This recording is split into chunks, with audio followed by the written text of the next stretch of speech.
WWE ఫైటింగులు ఎట్లుంటాయి? రింగుల అటు నుంచి ఇటు, ఇటు నుంచి అటు, ఏహే ఎక్కడిది దుమ్ము దుమ్ము కొట్టుకుంటారు. దగ్గర దగ్గర పావు గంట సేపు పొట్టు పొట్టు దెబ్బలు తిన్నోళ్ళు కూడా ఆఖరి నిమిషంలో మళ్ళా లేచి అంతసేపు కొట్టినోళ్ళను 2 పంచులకే కింద పడేసి విన్ అవుతారు. చూస్తున్నాం కదా. అయితే ఇప్పుడు మీరు చూడబోయే ఫైటింగ్ కూడా సేమ్ అట్లనే ఉంటుంది. కాకపోతే ఇంట్రెస్ట్గా ఉంటుంది. చివర్లో దిమ్మ తిరిగే ట్విస్ట్ ఉంటుంది.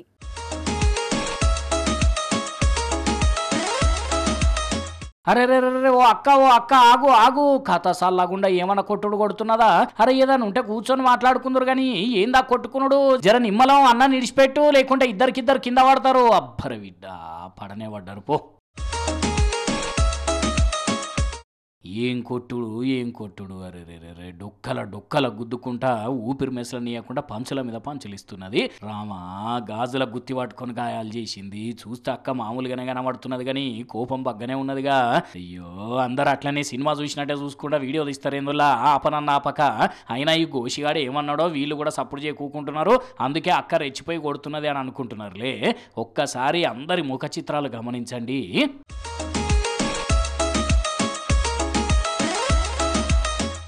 ఇదేంది ఇంతగానం కీసులాట అయితే అందరు నవ్వుతున్నారు. ఏంటంటే ఇది నవ్వుల కొట్లాటే మరి. అవును వ్యూస్ కోసం ప్రాంక్ చేసిండ్రట. ఇట్లా వీళ్ళంతా ఒకటే బ్యాచ్ అట. మరి వీళ్ళు ఏమన్నా యూట్యూబ్ ఛానల్ ఇట్లా పెట్టి నడిపిస్తుంటే వ్యూస్ రానట్టున్నది. ఒక్కసారిగా ఫేమస్ అయ్యేటానికి ఉపాయం చేసిండ్రు అన్నట్టు. పిచ్చి కాకుంటే ఏంది చెప్పుండ్రు ఇది. అరే ఎవడన్నా మంచి కంటెంట్ పెట్టుకొని వ్యూస్ పెంచుకుంటారు కానీ చిల్లర పంచాది ఏంది అని సోషల్ మీడియాలో సురకలు పెడుతున్నారు ఇప్పుడు ఈ వీడియోలు చూసిన వాళ్ళు. ఇగో ఇట్లున్నది చూడండి. కొందరు పైత్యం ఫాలోవర్స్ని పెంచుకునేందుకు, సబ్స్క్రైబర్స్ని పెంచుకునేందుకు, లైకులు పెంచుకునేందుకు.